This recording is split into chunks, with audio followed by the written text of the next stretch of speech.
Hi, this is KW. I haven't did any videos lately, but I'm back. Today what I want to do is talk about what you should do when it comes down to purchasing a rental property.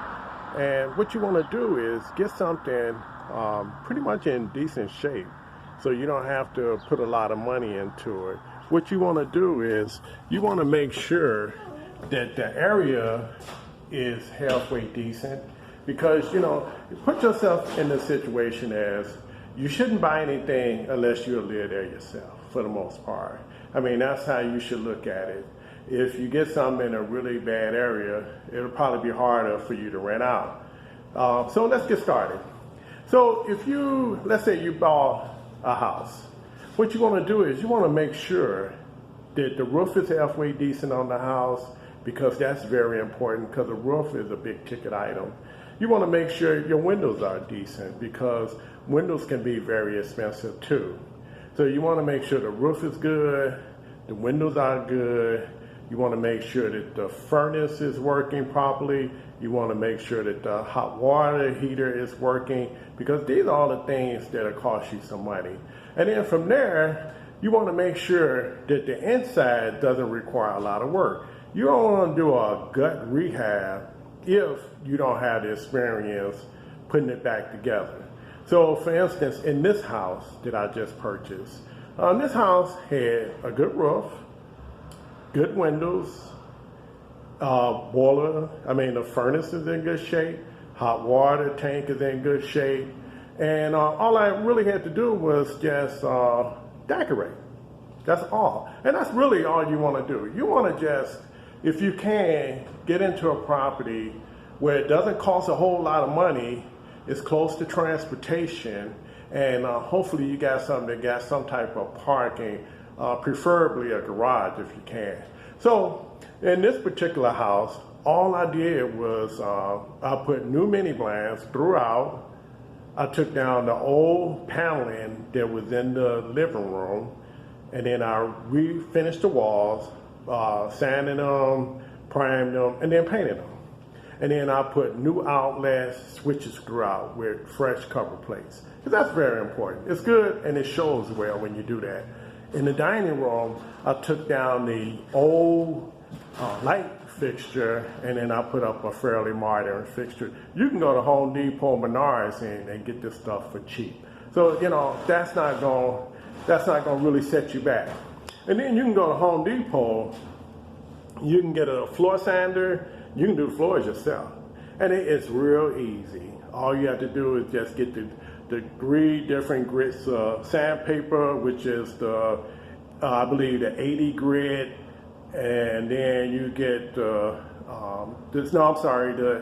60 grit is when you first starting out. And then you go up to I believe it's 80 grit, which is the medium, and then you get the 120, which is the real light sandpaper to finish it off. And then once you sand your floors, then all you have to do is stain them and put a little polyurethane on them, you're good to go. But then you do that last. And then another thing you want to do, always invest in an alarm.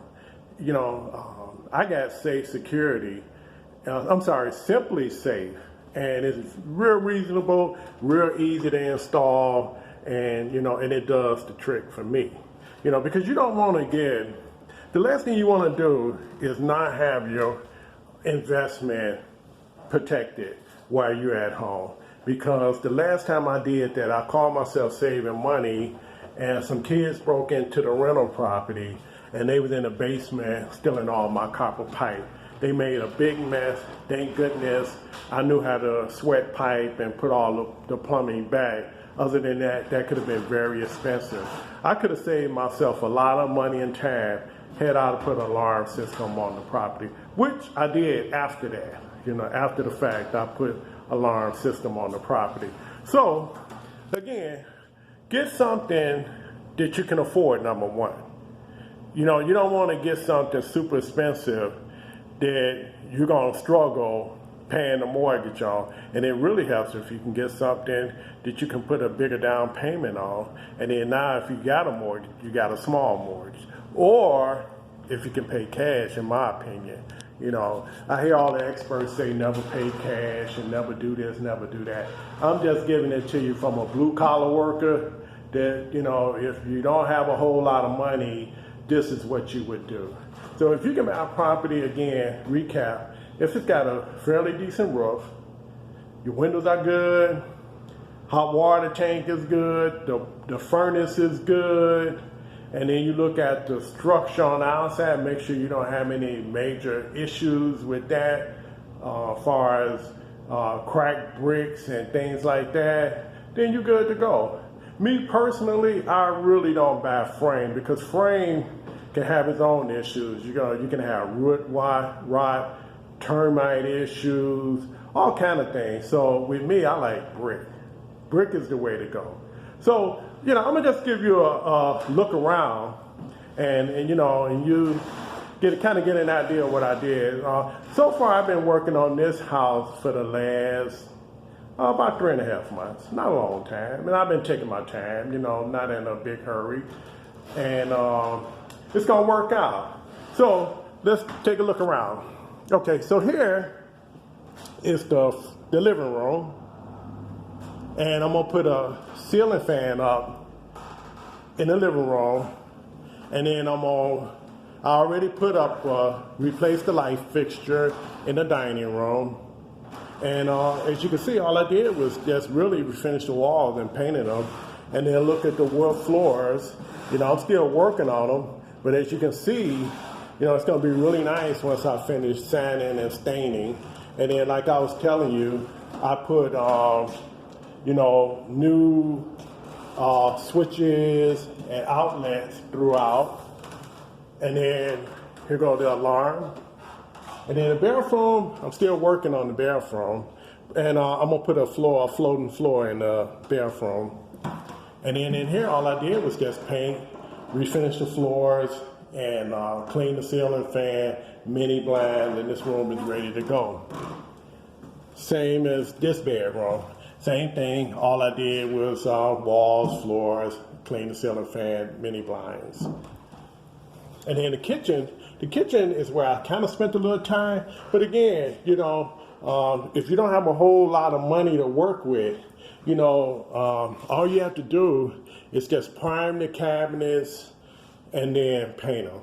And then all I did was put down a floating floor, which is a laminate floor. Put down a laminate floor, and you're good to go. So, again, this is KW. I got my next video is coming out. We're going to talk about what's involved with owning a rental property. Let's say a 2-flat. I'm going to kind of, you know, give you some information on what's involved with owning a 2-flat and how much it's going to cost you, pretty much.